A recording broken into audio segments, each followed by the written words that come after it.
Inhlangano iFair Trade Independent Tobacco Association ithi abukho ubufakazi obuqanda ikhanda obushoyo ukuthi ugwayi unomthelela ekwenyukeni kwesibalo sabantu abahaqwe yiCOVID-19. Enza izethulo enkantolo ePhakeme yasePitoli namhlanje, umengameli walenhlangano uAdvocate Arnold Subel uthi washaya eceleni ungqongqoshe wezokubusa ngokubambisana ngokuthi amise ugwayi ngaphansi komthetho wezenhlekelele. uAdvocate Subel uthi fitha ayiphiki ukuthi ugwayi uyingozi emntwini, wasechaza ukuthi yini le abangayizwisisi ngokuvalwa kogwayi. And the applicant has made it clear that smoking is not harmful. That's not the debate. The debate is a rational connection between the Disaster Management Act and this prohibition. Lo mmeli uthi akulula neze ukuyeka ugwayi, ngakho ke abantu abadla imbuya ngothi yibona abazothwala kanzima.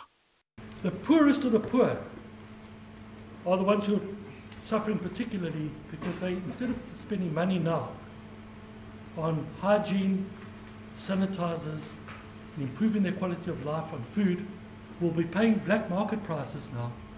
uAdvocate Subel uthi akulona iqiniso ukuthi ugwayi uvaliwe emazweni amaningi njengoba kwasho ungqongqoshe wezokubusa ngokubambisana mabili kuphela amazwe avale ugwayi.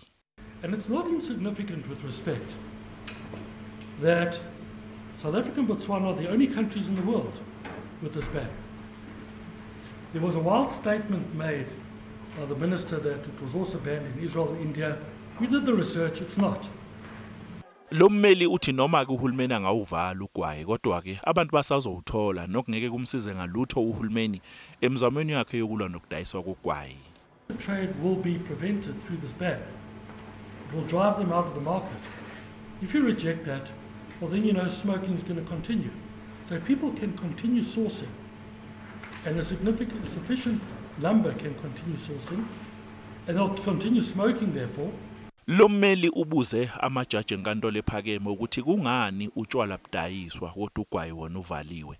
La eNingizimu Afrika isivele iqinisiwe imithetho yogwayi njengoba inkampani eziwukhiqizayo zadonswa ngendlebe ukuthi zibhale ukuthi ugwayi ungakubulala kanti futhi uyimbangela yesifo somdlavuza.